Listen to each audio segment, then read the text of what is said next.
এই পিচ্ছি, কি করছো তুমি এত রাতে আমার রুমে? হ্যাঁ ভাইয়া, আজ থেকে আমি তোমার সাথেই ঘুমাবো। মানে? এই জান্নাত, তোমার মাথা ঠিক আছে তো? তুমি কেন আমার সাথে ঘুমাবে? কেন ভাইয়া? দাদিই তো বললো, জান্নাত যা, তুই আজ থেকে শাওনের সাথে ঘুমাবি। বিয়ের পর মেয়েদের তার স্বামীর সাথেই থাকতে হয়। তুমি তো আমার বর, তাই তোমার কাছে ঘুমাতে এলাম। কি বলছো পিচ্ছি? তুমি আমার সাথে এক রুমে থাকবে? জানা, তুমি যাও গিয়ে মামির সাথে ঘুমাও। না, আমি আমার বরের সাথে ঘুমাবো। যারা যাও বলছি, মামির সাথে গিয়ে ঘুমাও। আমি রেগে কথাগুলো বলতেই দেখি পিচ্ছিটার ভয়ে এখনই কেঁদে ফেলবে অবস্থা। সে হঠাৎই কানা কানা ভাব করে বলল, ভাইয়া তুমি আমাকে বকছো? না জান্নাত, আমি এক্ষুনি দাদিকে গিয়ে বলে দিব তুমি আমাকে একটুও ভালোবাসো না।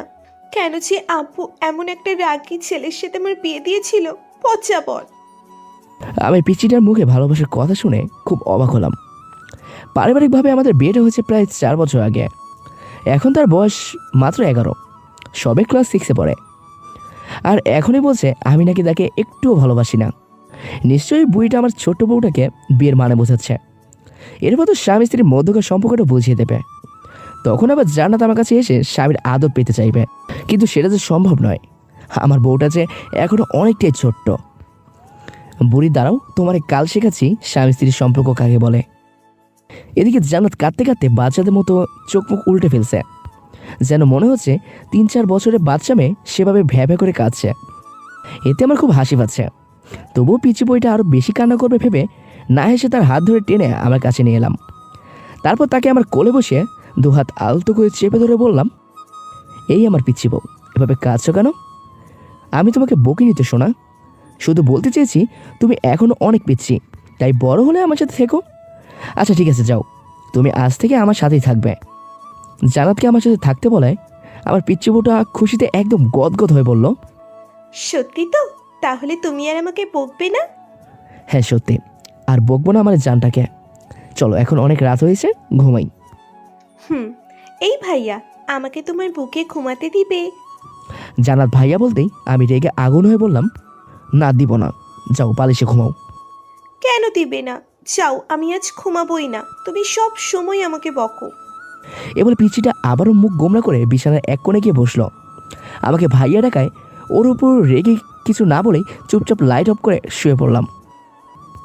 কিছুক্ষণ পর মৃদু সুরে কারো কানা আওয়াজ কানে আসতেই লাফ পেরে উঠে বসলাম। আমার রুমে কান্নার আওয়াজ আসবে কোথা থেকে? তখনই মনে পড়লো আমার পিচ্ছি বউটা হয়তো অন্ধকারে ভয় পেয়ে কানা গেছে। সে যে অন্ধকারে অনেক বেশি ভয় পায়, একদম ভীতু বউ আমার। এদিকে আমি জেগে আছি, বুঝতে পেরে জান্নাত কানা স্টপ করতে চেয়েও ব্যর্থ হয়ে অবশেষে হেসকি তুলছে। তার জন্য মনের ভেতর এক অদ্ভুত মায়া কাজ করছে। অন্ধকারে থাকা অবস্থায় তার হাত ধরে টেনে আমার কাছে নিয়ে আসলাম। তারপর আমার বুকে শুয়ে শক্ত করে জড়িয়ে ধরতেই জান্নাত একদম চুপ হয়ে গেল। সে হয়তো এটাই চাচ্ছিল। তাকে কিছু বলতে গিয়েও না বলে তার কপালে ভালোবাসার পরও শিখে দিলাম। এরপর সে তার শরীরের সমস্ত শক্তি দিয়ে আমাকে আঁকড়ে ধরল। পরের দিন সকালে আজ খুব তাড়াতাড়ি ঘুম ভেঙে গেল।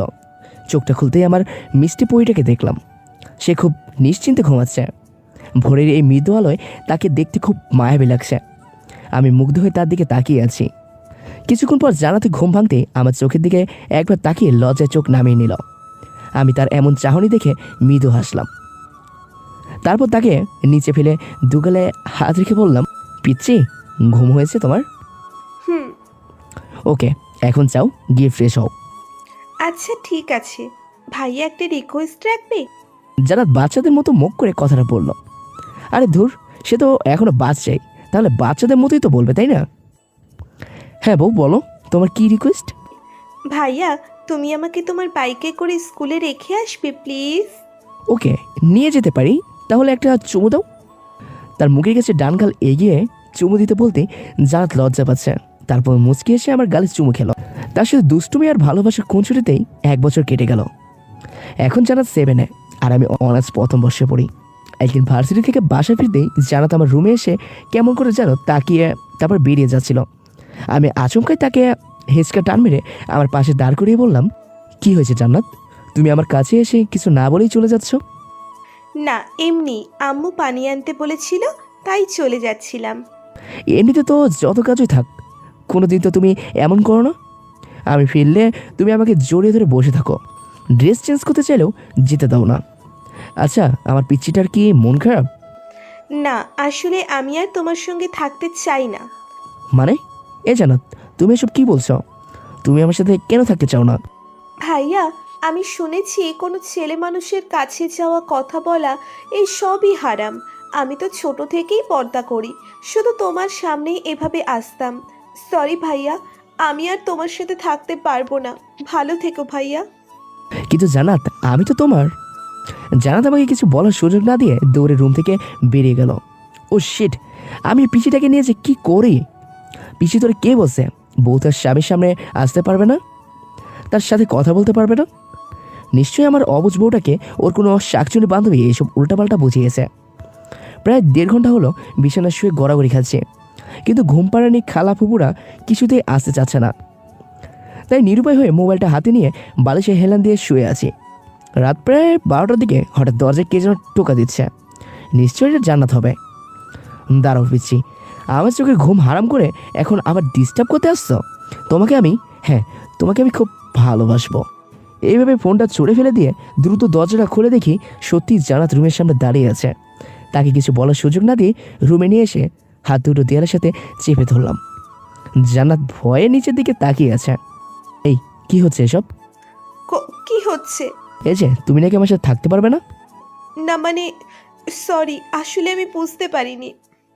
জান্নাত আমার দিকে তাকিয়ে কথাগুলো বলে আবারও ভয়ে চোখ নামিয়ে নিল।